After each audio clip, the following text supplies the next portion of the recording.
tous, on se retrouve aujourd'hui pour le 16e jour de notre défi Les lectures curieuses de l'été.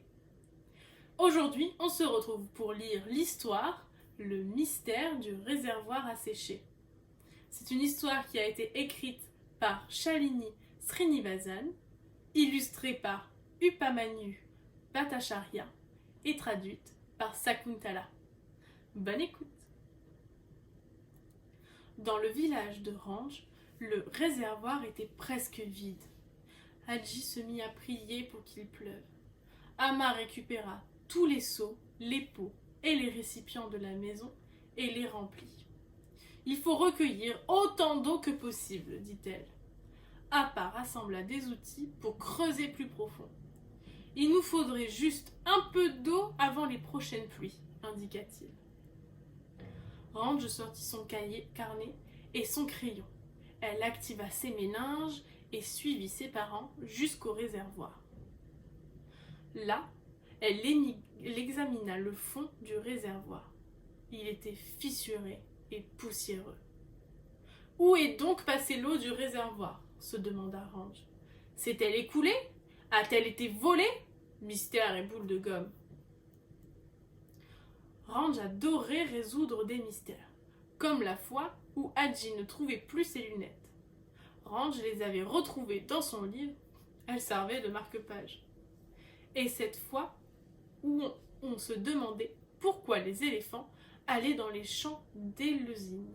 En fait, c'est parce que leur très longue trompe leur permettait de détecter les grains à maturité, prêts à être mangés. « Je vais retrouver cette eau, se dit Ranj.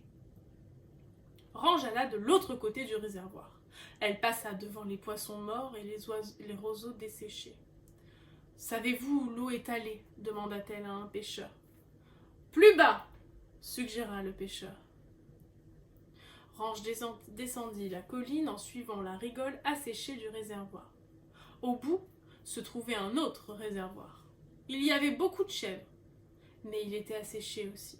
« Savez-vous où se trouve l'eau ?» demande Ranj au berger. « Plus haut ?» suggéra-t-il. « J'en viens et il n'y a pas d'eau là-bas, » répondit Ranj. « Encore plus haut, alors, » fit le berger. « C'est de là que provient cette eau. » Ranj retourna au réservoir, puis elle poursuivit son chemin en direction d'un réservoir situé plus haut sur la colline. Il n'y avait pas d'eau, pas d'oiseaux, pas de bateau. Il n'y avait qu'une seule personne. « Sapna, je cherche l'eau du réservoir. Tu ne saurais pas où aller ?» demanda Ranj.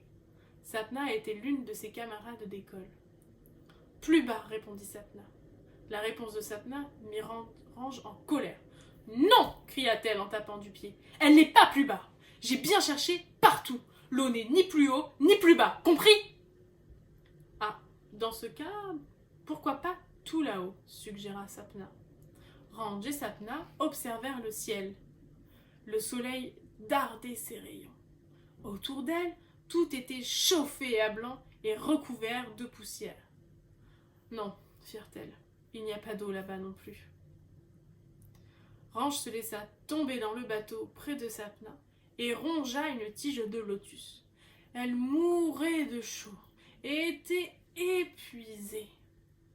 Les parents de Manjou ont quitté le village, dit-elle. Ils sont partis s'installer en ville où il y a de l'eau. Nous devrions peut-être faire comme eux. Eh bien, vas-y, répondit sèchement Sapna. Personne ne te retient. Très bien, fit Ranj en s'en allant. Mais ce n'est pas très bien du tout. Il y avait toujours pas d'eau et toujours pas de pluie. Le lendemain, Ranj se brossa les dents avec un verre d'eau boueuse provenant du réservoir. « Burk !» fit-elle en la recrachant. À l'école, la moitié de la classe était absente. Beaucoup de familles avaient quitté le village. Ranj ne pouvait pas supporter cette idée. Ses amis lui manquaient. Pendant le cours sur l'environnement, elle se leva subitement et quitta l'école en courant. Elle courut sans s'arrêter. Elle finit par s'asseoir au bord de la route, hors d'haleine. « Je dois absolument retrouver l'eau, dit-elle en reprenant son souffle. Je peux t'aider, fit une petite voix. C'était Sapna, qui avait vu Range se ruer hors de l'école. Oui, répondit Range en lui adressant un large sourire. Nous devons nous occuper de cela comme des pros, dit Sapna, comme de vrais ingénieurs sanitaires. Comme de vrais quoi interrogea Range. Les ingénieurs sanitaires construisent des réservoirs et posent des canalisations et des conduites, expliqua Sapna. Je veux devenir ingénieur sanitaire plus tard. Range et Sapna décidèrent de dessiner un plan de leur village et de tous les réservoirs et ses rigoles afin de déterminer tous les endroits où l'eau avait pu s'écouler. Où l'eau avait-elle bien pu aller? Elles s'assirent sur le sol et examinèrent le plan. Nous n'avons pas encore vérifié ce réservoir-là, fit remarquer Range en désignant un des réservoirs qu'elle avait dessiné. Allons-y, proposa Sapna. Range et Sapna gravirent la colline. La rigole était asséchée là aussi. Peut-être que nous n'aurions pas dû manquer l'école. Ce réservoir est sans doute à sec aussi, dit Sapna sur un ton triste. Lorsqu'elle parvint au réservoir, Range et Sapna se rendirent compte qu'elles s'étaient trompées. Le réservoir était plein!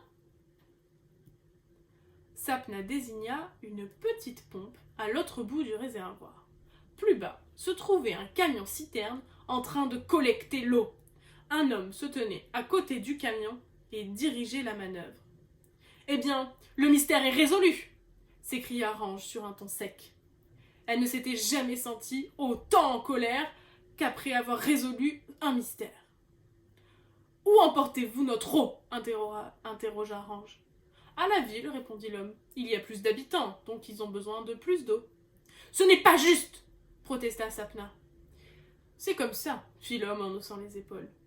Mon amie est ingénieure sanitaire, cria Range. Elle sait ce qui est juste ou pas. L'homme éclata de rire. Ingénieur sanitaire, laissez-moi rire, vous n'êtes que des fillettes.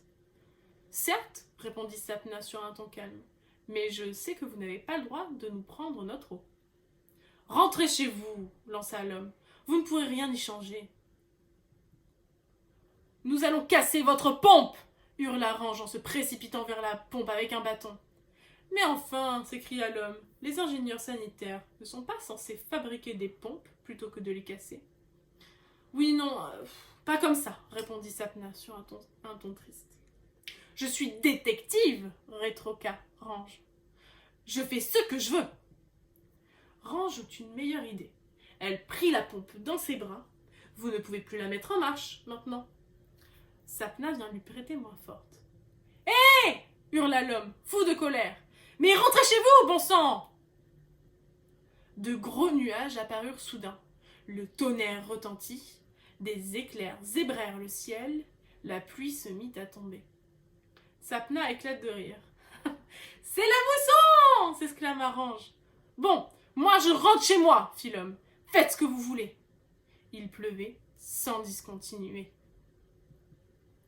Zoom! Le réservoir se remplit à nouveau.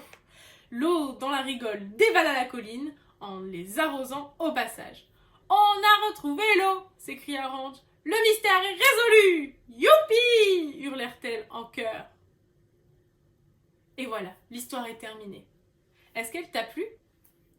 C'est vraiment triste qu'on soit obligé de prendre l'eau des campagnes pour les emmener à la ville. Les habitants des campagnes, après, n'ont plus d'eau. On se retrouve demain pour l'histoire « Mais pourquoi les zèbres ont des rayures ?» En attendant, on se retrouve sur les réseaux sociaux Le Rat Curieux ou bien sur notre blog leratcurieux.com pour faire plein d'activités manuelles et littéraires. À très vite!